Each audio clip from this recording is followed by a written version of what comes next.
नमस्कार। मैं सुरेश वाल्मीकि एक बार फिर आपके समक्ष, और सबसे पहले वाल्मीकि प्रोडक्शंस की तरफ से आप सभी को हार्दिक शुभकामनाएं।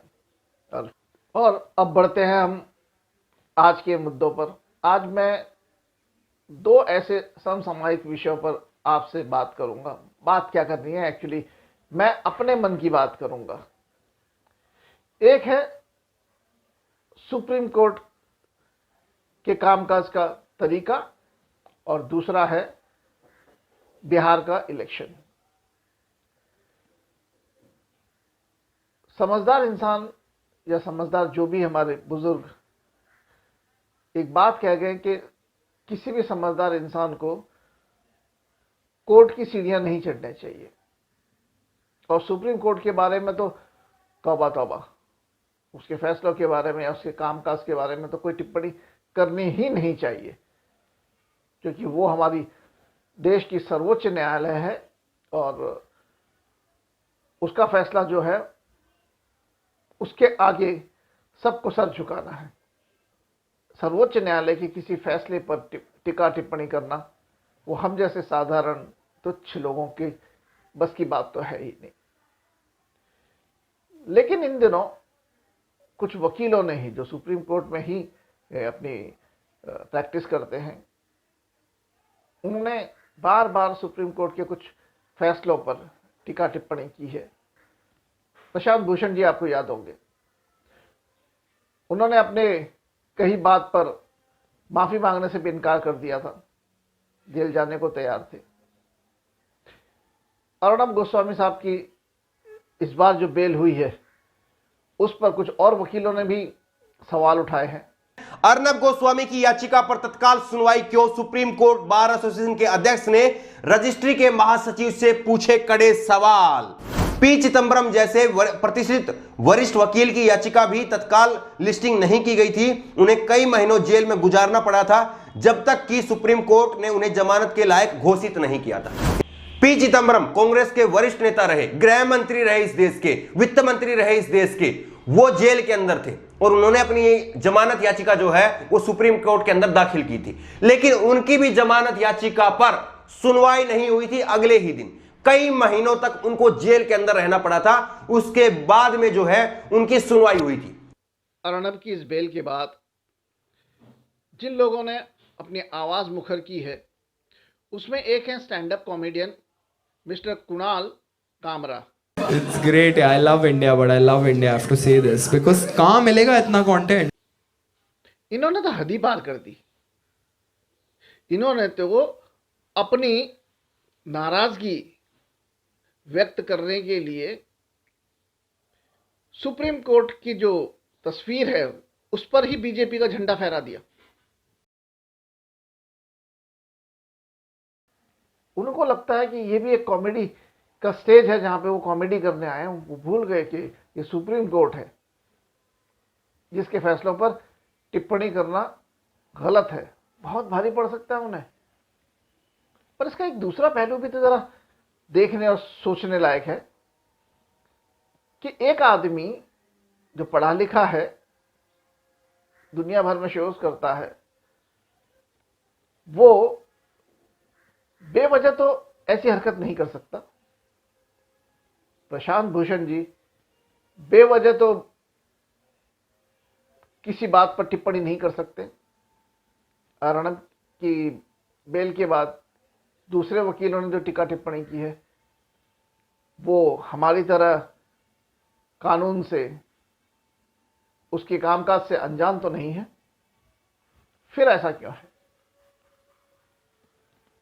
मैं बाकी चीजों के बारे में तो कुछ नहीं कहूंगा, क्योंकि डर तो मुझे भी लगता है कि मैंने अगर कोई टिप्पणी कर दी तो पता चला कि सुप्रीम कोर्ट की अवमानना हो गई, तो अपनी तो औकात है ही नहीं भाई सुप्रीम कोर्ट की अवमानना करने की।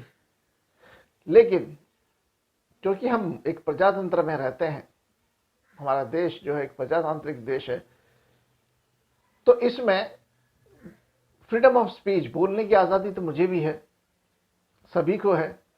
अर्णब गोस्वामी साहब भी चिल्लाते हैं कि उन्हें भी है। उनके पीछे एक जो केंद्र शासित सत्तारूढ़ पार्टी है बीजेपी, वो भी चिल्लाती है कि उनको अरेस्ट करना मतलब फ्रीडम ऑफ स्पीच का गला घोटना है। उनको अरेस्ट करना तो फ्रीडम ऑफ स्पीच का गला घोटना है, लेकिन जो 2-2 साल से ऐसे ही छोटी मोटी बातों के लिए जेल में सड़ रहे हैं, बिना बेल के सड़ रहे हैं, हाई कोर्ट में उनकी बेल रिजेक्ट हो जाती है, सेशन कोर्ट्स में बेल रिजेक्ट हो जाती है, सुप्रीम कोर्ट में 2-2 साल से बार बार उनके परिवार वाले, उनके वकील याचिका दायर कर रहे हैं कि 81 साल के वरवरा जी, पार्किंसन और न जाने कितनी बीमारियों के मरीज डायपर पहन के बेड पर पड़े होते हैं, नित्यकर्म उनके बेड पर होते हैं। ऐसे इंसान को बेल नहीं मिलती, लेकिन अर्णब गोस्वामी को याचिका दायर करते ही बेल मिल जाती है। तो ये बेल सिर्फ पहुंच वाले लोगों के ही पहुंच में है, ये सवाल तो उठता है ना। ऐसे एक नहीं कई केसेस हैं जिन्होंने सरकार के खिलाफ कुछ कह दिया तो वो जेल में है, जिन्होंने सरकार के खिलाफ कुछ लिख दिया तो वो जेल में है, जिन्होंने कोई ऐसी सभा में पार्टिसिपेट कर लिया जहां पे किसी ने सरकार के खिलाफ कुछ कह दिया, उस इल्जाम में जेल में है, तो उन्हें तो बेल नहीं मिल रही है। साल 2-2 साल 1.5 साल हो गया, लेकिन अर्णब गोस्वामी साहब को तुरंत बेल मिल जाती है। तो सोचना तो बनता है। अर्णब गोस्वामी जी को आज की तारीख में इस तरह पोर्ट्रे किया गया है जैसे भगत सिंह के बाद सिर्फ यही भारत मां का सच्चा लाल पैदा हुआ है, क्योंकि उसने एक मजलूम सुशांत सिंह की मौत का मुद्दा इस कदर दिलो जान लगाकर उठाया है कि 3 महीने तक उसने सारे देश की नींद हराम कर रखी थी। अच्छा किया, हम खुश हैं, एक आम आदमी खुश है कि अर्णब गोस्वामी जैसा एक सच्चा इंसान, एक मजलूम, एक गरीब, एक बेसहारा इंसान को न्याय दिलाना चाहता है। लेकिन साथ ही साथ एक सवाल भी उनके दिमाग में कुलबुलाने लगा है कि ये अर्णब गोस्वामी अगर इतना ही सच्चा और अच्छा इंसान है तो 7 महीने में खुद को बचाने के लिए इसे 7 बार सुप्रीम कोर्ट का दरवाजा क्यों खटखटाना पड़ा है, अलग अलग केसेस में। ठीक है, अगली बात, सुप्रीम कोर्ट में कोई भी याचिका दायर की जाए किसी भी केस के लिए, जैसे वरवरा जी के लिए ही, क्योंकि उनके हाथ कांपते हैं, पकड़ नहीं सकते, उनको एक चाय पीने के लिए शिपर प्रदान किया जाए, इसकी याचिका जब कोर्ट में दायर की गई तो कोर्ट ने उस पर अपना जजमेंट देने के लिए भी 20 दिन का समय मांगा। एक शिपर, एक सिपर जो होता है, जिससे एक स्ट्रॉ लगी होती है बर्तन में, जिससे कोई इंसान आराम से चाय या कोल्ड ड्रिंक पी सकता है, वो सिपर को उन्हें प्रोवाइड करना चाहिए या नहीं, इसके लिए भी 20 दिन का कोर्ट ने समय मांगा। लेकिन आज तक अर्णब गोस्वामी ने जब भी अपनी कोई याचिका दायर की है तो इमीडिएट 1 या 2 दिन के अंदर उनकी याचिका पर सुनवाई तुरंत हो जाती है और उन्हें राहत भी मिल जाती है। इसीलिए जब तलोजा जेल उन्हें ले जाया जा रहा था इस बार भी, तो वो बीच में किसी से कोई गुहार नहीं लगा रहे थे, वो सीधे सुप्रीम कोर्ट से गुहार लगा रहे थे कि मैं सुप्रीम कोर्ट से गुहार लगा रहा हूं कि मुझे बचाइए। मैं सुप्रीम कोर्ट से रिक्वेस्ट कर रहा हूं, आज मैं हाई सुप्रीम कोर्ट से रिक्वेस्ट कर रहा हूं, मुझे प्लीज बेल दीजिए। सुप्रीम कोर्ट और सेंट्रल गवर्नमेंट को इंटरवीन करनी चाहिए।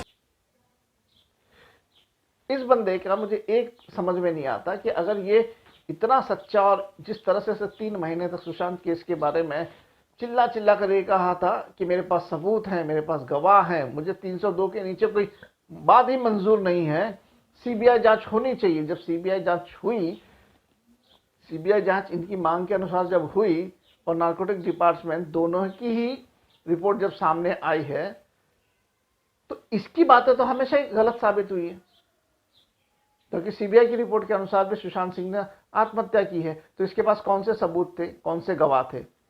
और अगर सीबीआई रिपोर्ट भी गलत है तो ये अपने सबूत और ये गवाह कोर्ट के सामने क्यों नहीं रखता? उस एजेंसी के खिलाफ कोर्ट में क्यों नहीं जाता? किसी भी पार्टी,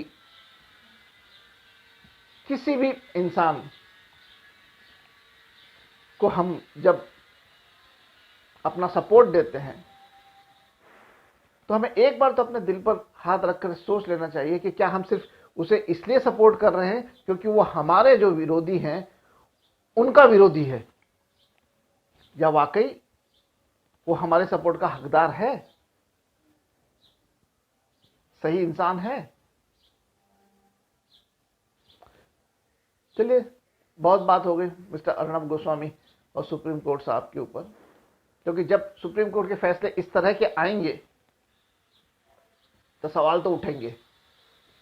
और पहले के एक अटॉर्नी जनरल हैं सोराब जी साहब, उन्होंने एक वक्तव्य किया था कि सुप्रीम कोर्ट के किसी भी फैसले पर या किसी भी कामकाज पर टिप्पणी नहीं की जा सके, ऐसी कोई बात नहीं। प्रजातंत्र में ये हो सकता है।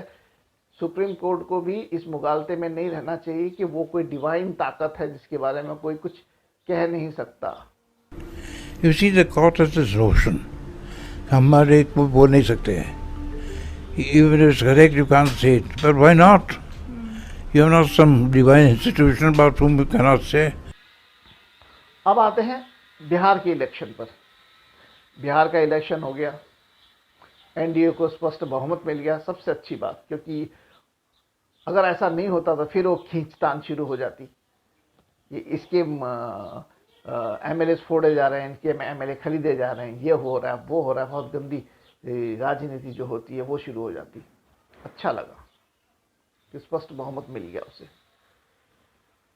लेकिन फिर सवाल ये उठता है, जिस बिहार की जनता में इतना रोष भरा हुआ था,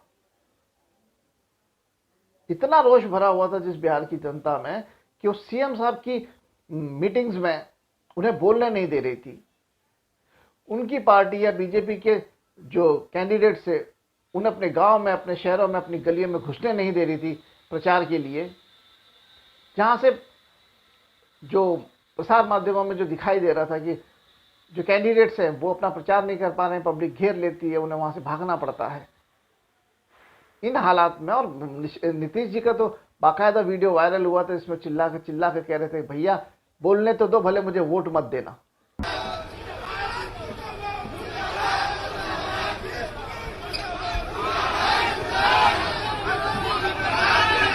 काहे के लिए मुर्दाबाद कह रहे हो?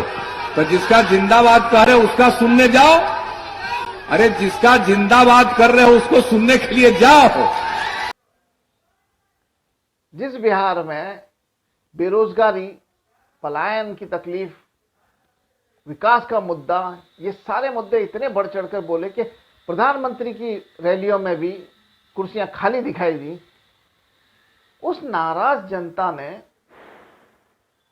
एनडीए को वोट दिया कैसे? सवाल ये उठता है। और अगर जनता का वोट एनडीए को पड़ा नहीं तो एनडीए जीती कैसे? फिर सवाल घूम फिर कर आ जाता है कि क्या सरकार ने ईवीएम मशीन में कोई घपला किया है? अंधभक्त कहेंगे कि हारने के बाद सभी ऐसा कहते हैं। बिल्कुल सही है सर, हम आपकी बात मान लेते हैं, हम आपकी बात मान लेते हैं, हम आपकी पार्टी की छवि को धूमिल नहीं करते हैं। बट आपसे एक रिक्वेस्ट कर सकते हैं अंधभक्तों, क्योंकि तुम भी इसी देश के नागरिक हो। आज अगर तुमने गलत लोगों का साथ दिया, मतलब अपने भविष्य को कब्र का रास्ता दिखा दिया। इसलिए मैं आपसे रिक्वेस्ट करता हूं कि आप भी एक बात पर मेरे साथ आ जाइए। मेरी एक बात को आप अपने मोदी साहब के तक पहुंचा दीजिए कि Germany, England, America, France, Italy जैसे देशों ने जब ईवीएम को बैन करके दोबारा वहां पर बैलेट पेपर पर इलेक्शन शुरू करवा दिया है, तो हमारे देश में भी ऐसा कर दीजिए ना प्लीज। तुरंत इस ईवीएम को बैन करके बैलेट पेपर पर जो भी अब इसके बाद चुनाव हो, भले पंचायत के हों या प्रांत के हों, बैलेट पेपर पर ही करवाने चाहिए, ताकि आपकी विश्वसनीयता पर कोई आंच ना आए। जो देश पर कहा जाता है कि आपका जादू सर चढ़ के बोल रहा है, उस पर कोई उंगली ना उठाए और हमारा भी मन करे कि हम भी अब तो करें सम्मान आपका, अब तो करें सम्मान, वरना तो यही कहना पड़ेगा प्रजातंत्र है, बोलना मना है। जय हिंद।